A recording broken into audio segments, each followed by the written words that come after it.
Hello दोस्तों, welcome to our YouTube channel smart study 9 10 10। तो इस वीडियो में हम क्लास 10 फिजिकल एक्टिविटी ट्रेनर जो कि एक स्किल सब्जेक्ट है उसके चैप्टर 2 को पढ़ेंगे, जिसका नाम है assessment and evolution of student. तो दोस्तों, हमने पिछले वीडियो में पढ़ा था roles and responsibilities of an early year physical activity facilitator, यानी कि हम एक पीटी सर को मानकर कि उनकी रोल्स एंड रिस्पॉन्सिबिलिटी आपके प्रति क्या है उसके बारे में जाना था। तो इस वीडियो में हम क्या जानेंगे कि हमारा असेसमेंट या फिर हमारा इवोल्यूशन कैसे किया जाता है, क्योंकि हम सभी को पता है कि हम जब कुछ सीखते हैं तो उसके लिए हम परीक्षाएं देते हैं, हम साल भर पढ़ते हैं, मेहनत करते हैं, तो उसमें हम परीक्षाएं देते हैं, उससे हमारा असेसमेंट किया जाता है। जैसे कि अगर आप बोर्ड से भी दे रहे हैं या फिर देंगे तो उसमें क्या होता है कि आप जो है साल भर मेहनत किए हैं उसकी एक रिपोर्ट कार्ड आती है। ठीक उसी प्रकार हम फिजिकल एक्टिविटी यानी कि स्पोर्ट्स में जो है क्या हमने सीखा उसकी असेसमेंट किया जाता है, उसकी रिपोर्ट तैयार की जाती है, उसी के बारे में हम यहाँ पर पढ़ेंगे। तो यहाँ पर सबसे पहली लाइन में लिखा है assessment is about learning. Assessment क्या है? लर्निंग के बारे में है। Traditionally assessment is intended to find out and report on what had been learn. वही जो हमने बताया कि ट्रेडिशनली क्या होता था कि हमने क्या पढ़ा या फिर क्या सीखा उसकी रिपोर्ट तैयार करना है, ऐसे एक असेसमेंट है। Assessment is integral to teaching and learning activities in a school. ये एक इंटीग्रल पार्ट है, बिल्कुल हम पढ़ते भी हैं, शिक्षक हमें पढ़ाते हैं और हम उन्हें पेपर भी देते हैं, हमारा भी असेसमेंट भी किया जाता है। तो ये एक इंटीग्रल पार्ट है एकेडमिक्स का या फिर जो एकेडमिक्स एक्टिविटीज़ होती हैं। ठीक है, तो उसके बाद assessment is integral to teaching and learning activities in school and mediates the interaction between teachers and student in a classroom. जैसे कि हमने बताया कि टीचर्स हमें पढ़ाते हैं और हम अपना टीचर्स हमारी परीक्षाएं भी लेते हैं, तो एक दूसरे से क्या होता है, ये एक इंटरेक्शन होता है। Assessment can be defined as all activities that teaching and student undertake to get information. Assessment हर जगह होता है, हम चाहे स्पोर्ट्स की बात करें, चाहे हम अपने एकेडमिक्स की बात करें, पढ़ाई लिखाई से रिलेटेड। ठीक है, undertakes to get information that can be used alter teaching and learning. This include teacher observation. Teacher हमारा क्या करता है? ऑब्जर्वेशन करता है, एनालिसिस करता है हमारे वर्क को, homework, test, as a report, practical procedure and classroom discussion of issue. तो हम सभी को पता है, पहले हमारा थ्योरी टेस्ट होता है, उसके बाद हम प्रैक्टिकल्स भी जमा करते हैं, जो इंटरनल असेसमेंट होता है उसमें हमारा वाइवा होता है और अन्य सारी चीज़ें होती हैं। ठीक है, all these are concern with sampling what a student may or may not know. ठीक है, अब उसके बाद student spend a relatively larger part of their time in school practicing the kind of knowledge and skill demanded in assessment. तो यहाँ पर आप देख सकते हैं कि जो है स्कूल से रिलेटेड जो इन्फॉर्मेशन है, यानी कि student spend a relatively larger part of their time in school. तो हमें पता है हम सुबह जाते हैं, उसके बाद शाम तक आते हैं, तो बहुत सारा समय हमारा स्कूल में जाता है practicing the kind of knowledge. हम नॉलेज को कुछ एक्वायर करते हैं, कुछ स्किल को करते हैं, जिसका हम मतलब डिमांड, फिर अब जब हम एक्वायर कर लिए उसे, हमने अब यानी कि सीख लिए, तो हमारा उसका असेसमेंट भी लिया जाना है, ताकि हम ये पता किया जा सके कि हमने क्या सीखा या नहीं सीखा। ठीक है, अब मान लीजिए हमने पढ़ा, तो ठीक है, हमें पता है हमने पढ़ा है ना, टीचर को जो है वो उसको कैसे पता चलेगा कि आपने पढ़ा, आपने सीखा, आपने कुछ स्किल सीखी, तो किससे के द्वारा किया जाएगा? असेसमेंट के द्वारा। तो this what they acquire the only way an instructor can evaluate the effectiveness of an innovation on improving student learning is to plan and carry out a programme of assessment. यानी कि देखिए, अब बहुत से होते हैं क्लास में कमज़ोर बच्चे, मान लीजिए वो पढ़ रहे हैं, वो थोड़ा उनका ग्रोथ हो रहा है, वो पढ़ाई लिखाई कर रहे हैं, तो वो एक ही वे होता है उनके मतलब उनको असेस करने के लिए, फिर उनको जानने के लिए कि बच्चा पढ़ रहा है कि नहीं, वो क्या है? असेसमेंट है उनका। असेसमेंट वो परीक्षाओं के द्वारा लेते हैं और अन्य कई तरीके होते हैं, वो कैसे लेते हैं वो उन पर डिपेंड करता है। ठीक है, there is so much material, if we don't have plan we will simply have many assessment pieces with no clear design for their use. We need a method to hold all pieces together. तो बहुत सारे materials हैं, we don't have plans we will simply have many assessment. तो यही हमने जो आपको बताया कि बहुत सारे तरीक़ों से आपका असेसमेंट किया जा सकता है। ठीक है, अब यहाँ पर आते हैं, student complete some type of performance that can be evaluated by other. How will something is learn implies that performance of the student is evaluated against the percent criteria that know ahead of the time. यही सब सारी चीज़ें वही same लिखी हैं कि वो किस टाइप का परफॉर्मेंस कर रहा है, उसका इवेल्युएट किसके द्वारा? दूसरों के द्वारा किया जाता है। ठीक है, तो ये सब यही लिखा है इसमें। अब आगे बढ़ते हैं, यहाँ पर दूसरा बात आती है कि मीनिंग क्या होती है असेसमेंट और इवैल्यूएशन की। ऐसा आपको ये नहीं लग रहा कि ये असेसमेंट और इवैल्यूएशन थोड़ा सिमिलर सी चीज़ें लग रही हैं? तो यहाँ पर आपको क्लियर मतलब जो है वो डिफरेंस पता लग जाएगा। और एक बात एग्जामिनेशन पॉइंट ऑफ व्यू से, बोर्ड के पॉइंट ऑफ व्यू से हम आपको ये बता दें कि ये बहुत इंपॉर्टेंट है, आप इसको रट लीजिएगा असेसमेंट और इवैल्यूएशन के बीच डिफरेंस। और ये हम बता रहे हैं आपको पक्का 2 मार्क्स का क्वेश्चन 100% बनेगा, ठीक है। अब यहाँ पर आप देखिए असेसमेंट हैज़ 2 मीनिंग, असेसमेंट की 2 मीनिंग्स हैं। The most situated for physical education के लिए सबसे ज़्यादा सिचुएटेड क्या है? The act of making a judgement about something, कि किसी के बारे में जो है वो जजमेंट देना, ठीक है। The word assessment derived from related sense of assess, the word assess come from Latin assidere which may sit beside, मतलब बगल बैठो। Literally then to assess means to sit beside the learner, to sit beside the learner. तो अब आप इससे relate कर सकते हैं कि इसका क्या मतलब होता है, to sit beside the learner. Literally आप इसको रट लीजिए, सिंपली क्या करिए कि हाँ ये लैटिन वर्ड से लिया है, ये लैटिन वर्ड क्या है, ये है, उसके बाद इसका क्या मतलब होता है फिजिकल एजुकेशन में और इसका मीनिंग क्या होता है ये देखिए आप, ये इंपॉर्टेंट है। To sit beside the learner यानी कि लर्नर के जो है वो बगल में बैठिए, ऐसा कुछ मीनिंग बैठ रहा है, ठीक है। कुल मिलाकर यही कहना चाहता है कि वो उसका असेसमेंट कर रहा है, यानी कि उससे कुछ वो क्या इम्प्रूवमेंट किया उससे वो जान रहा है जो एजुकेटर है, ठीक है। Assessment is a process deployed to understand student learning, ये एक प्रोसेस है जो स्टूडेंट लर्निंग को अंडरस्टैंड करता है। It is the systematic basis for making inference about learning and devising the next step for enhancement of learning. ये एक systematic basic मतलब मेकिंग इन्फ्रेंस है अबाउट द लर्निंग या फिर devising the next step for enhancement of that learning. Assessment is an effective tool to enhance learning, ये भी एक effective tool है, यानी कि मान लीजिए कोई लड़का जो है वो इम्प्रूवमेंट नहीं हो रही है उसमें, तो इससे हम पता चल रहा है कि वो लड़का इम्प्रूवमेंट क्यों नहीं कर रहा है, किस क्षेत्र में उसकी कमी है, तो उस क्षेत्र में ज़्यादा फोकस किया जाता है। या फिर कोई लड़का है जो किसी क्षेत्र में कम है तो असेसमेंट के दौरान हम उस क्षेत्र में ज़्यादा प्रैक्टिस करवा कर उसकी इम्प्रूवमेंट करा सकते हैं। तो यहाँ पर ज़्यादा जो है आपको परेशान होने की ज़रूरत नहीं है, यहाँ पर सिंपली आपको 2-3 चीज़ें इसको याद रखनी है। जैसे यहाँ पर लास्ट लाइन आप भी इंपॉर्टेंट है, assessment is an effective tool to enhance learning. मान लीजिए एक कैरेक्टरिस्टिक पूछ लिया कि असेसमेंट की आप एक कैरेक्टरिस्टिक बताइए, तो आप ये बता सकते हैं, उसकी मीनिंग बता सकते हैं कि 2 मीनिंग है, और यहाँ पर फिजिकल एजुकेशन के टर्म में बता सकते हैं, और उसकी एक्सेस की मीनिंग क्या होती है ये बता सकते हैं, ठीक है। अब assessment should answer 2 question, assessment को 2 आंसर देता है कि what was learn and how well it is learn. तो असेसमेंट में हमें 2 चीज़ें पता चलती हैं, व्हाट वाज लर्न और how well was it learn. तो आप ये करिए कि जैसे आपको ना समझ आ रहा हो तो मान लीजिए आप अपने एग्ज़ाम से, जो आपका स्कूल एग्ज़ाम होता है उससे रिलेट करिए कि आप कुछ पढ़ते हैं तो वहाँ पर आप क्या करते हैं, जो पढ़ते हैं वही तो लिख के आते हैं।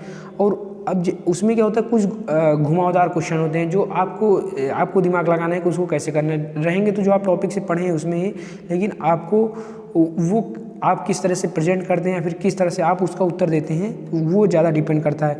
तो यहाँ पर आप देखिए कि व्हाट वाज लर्न, सबसे पहले हम प्रेजेंट करते हैं। मान लीजिए कोई डिफिनीशन आ गई, असेसमेंट की डिफिनीशन लिखो, मान लीजिए पेपर में देने गए आप, तो आप वहाँ पर क्या लिखेंगे, असेसमेंट की डिफिनीशन लिखेंगे। तो आप अब वहाँ से आपको जो एग्जामिनर है या फिर यूँ की है कि आपका असेसमेंट जो टीचर ले रहा है उसको क्या पता चलेगा कि हाँ आपने ये पढ़ा, आपको असेसमेंट की डिफिनीशन पता है। और दूसरा क्या है कि मान लीजिए थोड़ा घुमा कर आ गया कि हाँ ये थोड़ा बताइए, कॉम्प्लिकेटेड जैसे होता है ना कि मैथ में से किसी फार्मूले को थोड़ा घुमा दिए तो आप क्या वो वहाँ तक सोच पाते हैं, तो किस तरीके से आपने, how well was it learn. तो यहाँ पर ये दो चीज़ों का उत्तर असेसमेंट देगा, ठीक है। ये आप एकदम ध्यान में रखिएगा, ये पक्का जो है वो आता है। Evolution focuses on grade. अब आते हैं इवोल्यूशन पर। इवोल्यूशन क्या है, ये ग्रेड पर फोकस करता है। An evolution can be used as a final review to gauge the quality of instruction. तो ये एक फाइनल रिव्यू की तरह यूज किया जा सकता है कि क्वालिटी ऑफ इंस्ट्रक्शन को करने के लिए, ठीक है। It is a product oriented, यानी कि ये किस तरह से आप पढ़े या फिर क्या प्रोसीजर है आपके पढ़ने का, ये नहीं है, ये सिर्फ प्रोडक्ट ओरिएंटेड है। आपका आखिरी में होता नहीं कि आप सिर्फ ग्रेड दे दिया जाता है, उसमें ग्रेड में क्या, मान लीजिए 91 से 100 के बीच जो है रहेगा तो ग्रेड है, तो इसमें कोई वो नहीं पता चल पा रहा है कि हाँ आपका क्या है, सिर्फ ग्रेड ए मिल गया, हाँ यानी कि आप अच्छे हैं, इसमें इतना ही बता पाता है ये, ठीक है। This means that main question is what's been learn, ठीक है। In short evaluation is a judgemental, after the assessment the result has been evaluated to know what the student learn. तो वही होता है कि जब आपकी मान लीजिए कॉपी दिखाएंगे, आप सब कुछ कर दिए, आपने क्या पढ़ा, कैसे पढ़ा, सब प्रेजेंट कर दिया। उसके बाद आपकी जब कॉपियाँ दिखाई जाती हैं तो उसमें इवैल्यूएट किया जाता है कि हाँ किस तरीके से स्टूडेंट जाना है, फिर क्या कमियां हैं, उसके रिजल्ट को जो है वो इवैल्यूएट किया जाता है। यहाँ पर लिखा है ना रिजल्ट हैज़ बीन इवैल्यूएटेड। अब ये इन लाइनों को ध्यान दीजिएगा। यहाँ पर लिखा है result has been evaluated to know what the student learn. Both assessment and evaluation require criteria use measures and are the evidence driven. तो यहाँ पर देखिए डिफरेंसेस लिखे हैं, आप इसको एकदम कंथस्ट कर लीजिए, ये पक्का पेपर में आएगा। ठीक है, assessment is ongoing evolution provide closure. Assessment का होता है ये ऑनगोइंग होता है। ठीक है, ऑनगोइंग मतलब आप पेपर दे रहे हैं, पढ़ रहे हैं, सीख रहे हैं, फिर पेपर दे रहे हैं। और इवोल्यूशन क्या होता है वो प्रोडक्ट ओरिएंटेड है, यानी कि वो क्लोजर है, सिर्फ आपको एक प्रोवाइड करता है। ठीक है, उसमें क्या पढ़ा आपने, जब आपकी कॉपियाँ दिखाई जाती हैं तो उसमें आपकी क्या कमियाँ हैं, इन सबसे रिलेटेड जो है वो इवोल्यूशन है। ठीक है, assessment provides improves learning quality and evolution judges learning level। अब यहाँ पर क्या होता है इम्प्रूव्स लर्निंग क्वालिटी। असेसमेंट से आपका क्या होता है कि इम्प्रूव होती है लर्निंग क्वालिटी, कि अब जब मान लीजिए पेपर देते हैं तो आप मान लीजिए हाँ ये गलती की है, इस पेपर में कोई भी गलती की है, छोटी सी मिस्टेक की है, अब आप अगले पेपर में देंगे तो वो गलती मिस्टेक नहीं करेंगे। ठीक है, अब लेकिन अब क्या होगा इवोल्यूशन के दौरान आप क्या करेंगे, उसमें लर्निंग लेवल जज किया जाता है बस। ठीक है, आपका वही फाइनल वाला, उसमें सब कुछ देखेंगे कि हाँ आपने शुरू से अंत तक कैसा किया, क्या किया, उसके बाद वहाँ फाइनल देंगे। लेकिन इसमें क्या होता है आपकी इंप्रूवमेंट की गुंजाइश रहती है। आपने ये मान लीजिए 40 में 35 नंबर पाया, लेकिन उसमें क्या पाया आपने 40 में 40 है, फिर 40 में 38 पाया, तो यहाँ पर इंप्रूवमेंट किया। लेकिन इवोल्यूशन में सिर्फ आपको ग्रेड दे देंगे हाँ कि इसके बीच हैं आप, ये प्रोडक्ट ओरिएंटेड है, आपको पता है, ये पहले बता चुके हैं हम। Assessment upgraded, evolution graded. Simple. Assessment provides feedback, evolution source shortfall. ये फीडबैक प्रोवाइड करता है। ठीक है, ये आपको कुछ चारों याद करना है, सिंपल कुछ नहीं करना है। Assessment upgraded, evolution graded. Assessment feedback provide करता है, वो क्या है शॉर्टफॉल प्रोवाइड करता है। वो इंप्रूवमेंट है, इम्प्रूव लर्निंग क्वालिटी, वो जजेस द लर्निंग लेवल। वो ऑनगोइंग होता है, वो क्लोजर होता है। सिंपल सा, बस एक एक वर्ड याद रखना है आपको, ये 2-3 नंबर में आ सकता है पेपर में क्वेश्चन ये। अब जो है इवोल्यूशन भी कई प्रकार के होते हैं। सबसे पहला है formative evolution. Formative evolution is ongoing process. Ongoing तो इवोल्यूशन होती है, ठीक है, सॉरी ऑनगोइंग तो असेसमेंट होता है। देखिए इसमें असेसमेंट से कुछ रिलेटेड होगा लेकिन कुछ थोड़ा डिफरेंट होगा। ठीक है, it is a evolution used to monitor student learning progress during instruction which the purpose of providing ongoing feedback to student and teacher. यानी कि ये यूज टू मॉनिटर स्टूडेंट, ये स्टूडेंट को मॉनिटर करता है उनकी लर्निंग प्रोग्रेस को during instruction. अब जैसे कोई इंस्ट्रक्शन दे रहे हैं तो अब वहाँ पर वो सीख रहा है तो क्या प्रोग्रेस कर रहा है, ये इसमें फॉर्मेटिव इवोल्यूशन आता है। With the purpose of providing on going feedback to student and teacher.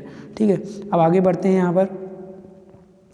यहाँ पर दूसरा है समेटिव इवोल्यूशन। समेटिव इवोल्यूशन क्या होता है? Summative evolution evaluate the outcome of the programme. जैसे अब ठीक है, उसका आउटकम ऑफ द प्रोग्राम को इवेल्युएट करता है। This type of evaluation is given at the end of the course to what extent to the student has mastered in intended learning outcome.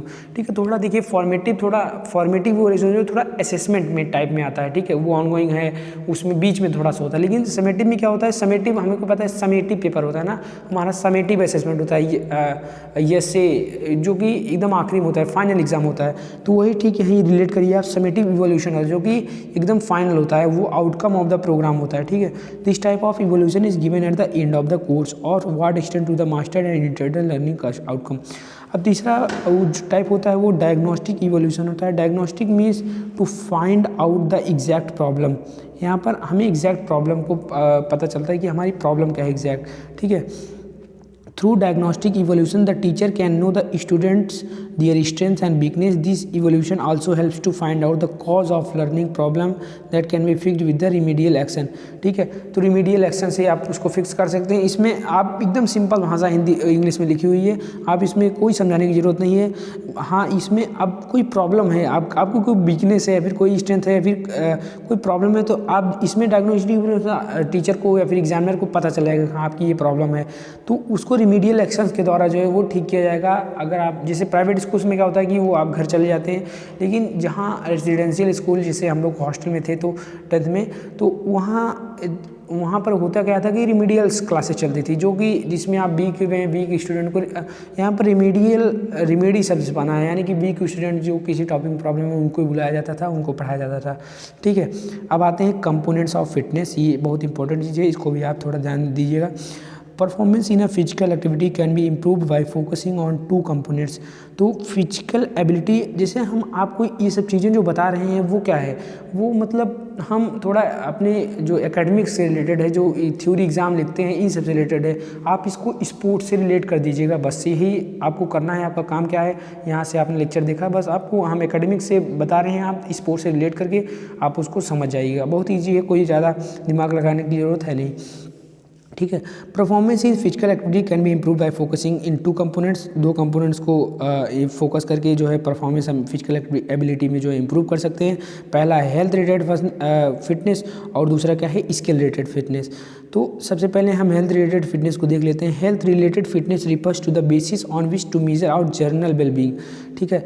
Health related fitness जो है वो on which to measure out general wellbeing, हमारी जो journal wellbeing है वो जो है वो मेजर करता है by striving to achieve a reasonable level of health fitness in each area. It focuses 5 health related component of fitness. ये 5 health related फिटनेस पर फोकस करता है, which include cardiovascular endurance, anaerobic ability, muscular strength, flexibility and body. कुल मिलाकर ये health related fitness है, ये जिससे हमारी जो है वो इम्प्रूवमेंट होगी, ठीक है, जो फिजिकल वाली है। तो health related fitness can be assessed by measuring the following abilities और कैपेसिटीज़। आपको बताया ही कि इससे हम मेजर कर सकते हैं आपकी। आप मान लीजिए क्या होता है कि आप हेल्दी हैं या फिर हेल्थ रिलेटेड आप फिट हैं, तो उसको किससे मेजर कर सकते हैं आप उसको एरोबिक कैपेसिटी, एनारोबिक कैपेसिटी, यानी कि जो होता नहीं कि जो काफ़ी सारे पुशअप और ये सब मारे जाते हैं, तो उससे आपकी स्ट्रेंथ क्या है, फ्लेक्सिबिलिटी क्या है, बॉडी कंपोजिशन क्या है, इन सब से आप इसको मेजर कर सकते हैं। तो बहुत सारे जो है वो टेस्ट होते हैं, आप उसको देकर वहाँ से आप अपनी हेल्थ रिलेटेड फिटनेस को जान सकते हैं। वही है, उसके बारे में आपको जान लेना है कि हाँ भाई इन चीज़ों से हमें 5 चीज़ें हैं, उसको मेजर करते हैं। आप 5 चीज़ों को याद कर लीजिए, आपका काम हो जाएगा, ठीक है। दूसरा क्या है, स्किल रिलेटेड फिटनेस। तो the skill related fitness are based upon the neuromuscular system and determine how successfully a person can perform a special skill. ये न्यूरोमस्कुलर सिस्टम है, यानी कि आपका कोऑर्डिनेशन कैसा है, आप किसी क्षेत्र में स्किल्ड हैं, किसी क्षेत्र में आप कैसा कर रहे हैं, ठीक है। ये उस हेल्थ रिलेटेड या फिर आपकी कितनी वो ताकत है, स्ट्रेंथ है, वो सब से नहीं।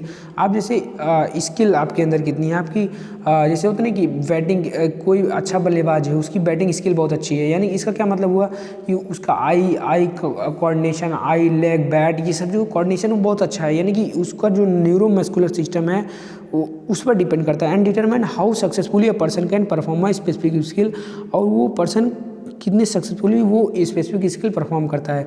Both health and skill related fitness are required in all activity. Health और स्किल रिलेटेड फिटनेस सभी एक्टिविटीज़ में इन्वॉल्व होती है। अब देखिए, अब एक स्पोर्ट पर्सन लीजिए, तो उसमें क्या है, उसमें हेल्थ की फिटनेस होनी चाहिए और स्किल की फिटनेस होनी चाहिए, तभी वो एक अच्छा स्पोर्ट पर्सन है। नहीं तो स्पोर्ट्स पर्सन कहाँ रहा एक अच्छा। तो हेल्थ के क्षेत्र में हम क्या कर सकते हैं, हेल्थ के क्षेत्र में हम कर सकते हैं कि उसकी सारी फिटनेस का देखेंगे, और दूसरा स्किल, तभी तो एक अच्छा स्पोर्ट पर्सन बनेगा, ठीक है। For example a person playing, अब चलिए हम क्रिकेट का ले लेते हैं, यहाँ पर टेनिस का है, देख लेते हैं क्या बता रहा है। Playing tennis needs to process are necessary speed, endurance and strength which are fitness parameter as well as hand eye coordination. हम क्या बोल रहे थे, bat eye, leg eye coordination, ठीक है। बात वही हुई, बस हम जो है ले रहे थे क्रिकेट का, यहाँ पर है टेनिस का। Hand eye coordination, foot movement needed to strike the ball successfully which are skill parameter, ठीक है। आप तो हमको पता है, ये बिल्कुल समझ चुके होंगे ये क्या कहना चाहता है, ठीक है। अब है skill related fitness can be assessed by measuring the following activity. इन सब एक्टिविटीज़ को मतलब मेजर करके उसको एक्सेस किया जाता है। एक्शन, बैलेंस, कोऑर्डिनेशन कैसा है, ठीक है। हमने तो आपको कोऑर्डिनेशन बता दिया, बैलेंस, एक्शन है, इन सब चीज़ें हैं। देखिए हम क्या बता रहे हैं, तो यहाँ पर कुछ एक नोट दिया है, आप इसको पढ़ लीजिएगा, काफ़ी ज़्यादा वो इम्पोर्टेंट नहीं है अपने एग्जामिनेशन पॉइंट ऑफ व्यू से। तो बॉडी, यहाँ पर आप ये तीनों ध्यान दीजिएगा कि ये तीनों जो एबिलिटीज़ हैं, कैपेसिटी हैं, जो आप कह सकते हैं, इसको याद रखिएगा कि किससे एक्सेस किया जाता है। मतलब स्किल रिलेटेड फिटनेस किससे एक्सेस किया है, उसमें आपको कोई पुशअप कराएंगे या फिर डिप्स मरवाएंगे, इन सब से आपकी हेल्थ रिलेटेड फिटनेस एक्सेस की जाती है, मतलब एक्सेस की जाती है। लेकिन स्किल रिलेटेड फिटनेस एक्शन से, आपकी कैसा एक्शन आप परफॉर्म करें, बैलेंस कैसा है आपका, कोऑर्डिनेशन कैसा है, इससे असेसमेंट होता है आपका, ठीक है। अब यहाँ पर एक आखिरी चीज़ आती है, body composition. The component part of the body, यहाँ पर आप देख लीजिए, the component part of the body in term of relative amount of body fat compare to lean tissue in the body, this can be measured as follows. तो body composition कैसा है, the component part of the body यानी कि आपके body part का जो component है in term of relative amount of body fat के हिसाब से आपकी बॉडी में कितना कंपोनेंट है, यानी कि फैट के हिसाब से, टिश्यू के हिसाब से इन बॉडी, ये कैसे हम मेज़र करते हैं आपकी बॉडी। कुल मिलाकर आप इसको छोड़िए, सिर्फ आपकी बॉडी कंपोजिशन को कैसे मैनेज किया जाता है कि क्या आप उम्र के हिसाब से आपका बॉडी सही है, आपकी हाइट सही है, वेट सही है, वेट के हिसाब से क्या आपकी हाइट सही है। तो इसको हम BMI से मतलब ऐसे वो करते हैं। BMI से कैसे करेंगे, बॉडी मास इंडेक्स यहाँ पर आप देख सकते हैं, यहाँ पर इसको हम हाईलाइट कर देते हैं। BMI को कैसे निकालते हैं, ये बहुत इंपॉर्टेंट सवाल है और इससे 2 नंबर के कम से कम 4-5 सवाल तो आएंगे ही, 2 नंबर नहीं तो 5 नंबर के सवाल इससे पक्का बनेंगे। BMI को हम वेट इन केजी में लेते हैं। सबसे पहले हम वेट लेंगे, ठीक है, उसके बाद केजी में, किस में, केजी में। आपको ये ध्यान रखना है अगर ग्राम में दिया है या फिर अन्य किसी क्वांटिटीज़ में दिए तो पहले हम इसको केजी में कन्वर्ट करेंगे, नहीं तो यहाँ बहुत सारे लोग प्रॉब्लम कर जाते हैं, यहाँ पर बहुत सारे लोग को गलती हो जाती है। फार्मूला तो सही लगा रहेंगे लेकिन ये यूनिट्स को ध्यान देना भूल जाते हैं। और दूसरा हाइट का स्क्वायर, मान लीजिए आपकी BMI को निकालना है तो आप अपना अभी वेट कैलकुलेट करिए और दूसरी आपकी किस में कैलकुलेट करना है, केजी में, और अपनी हाइट कैलकुलेट करनी है मीटर में, आपकी BMI निकल आएगी। आपकी बॉडी कंपोजिशन कैसी है, क्या अच्छी है, क्या फैट के कंपेरिजन में आप कैसे हैं, ये सब चीज़ें जो है वो पता चल जाएंगी, ठीक है। यहाँ पर आप आगे देखते हैं कि यहाँ पर ये देखिए हाइट वेट ट्रैकर है, यहाँ पर मेज़र करना है your height in every 2 month, तो ये सब मतलब एक्टिविटीज़ हैं। यहाँ पर आपको BMI का ये फार्मूला भी दिया हुआ है, आप यहाँ देख सकते हैं, ठीक है। BMI का फार्मूला, इसको आप ध्यान दीजिएगा।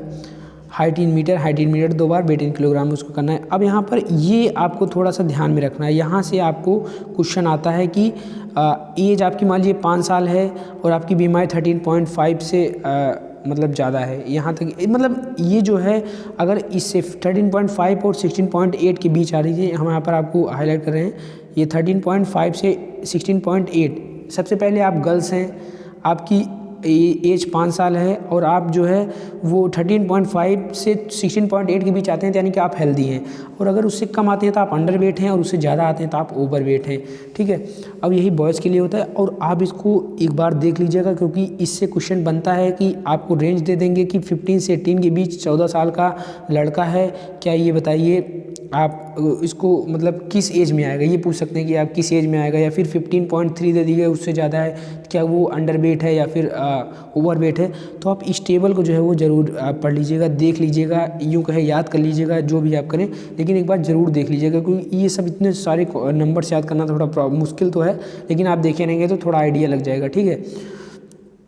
तो आगे बढ़ते हैं। ये BMI वाला ये बहुत इंपॉर्टेंट चीज़ है, आप अभी भी देख लीजिए। अगर आप मान लीजिए अभी आप कितने के होंगे, मान लीजिए 16 साल के हैं, मान लीजिए 16 साल के हैं और आप बॉयज़ हैं, तो आपकी जो हेल्दी होने के लिए आपको कितना चाहिए, हेल्दी होने के लिए आपको 17.1 से 24.2 के बीच आपकी BMI होनी चाहिए। ये आप अभी कैलकुलेट करिए, पहले अपनी BMI कैलकुलेट करिए, उसके बाद देखिए आप हेल्दी में आते हैं, फिर ओवर वेट या फिर अंडर वेट में आते हैं, ठीक है। तो ये इंपॉर्टेंट चीज़ था।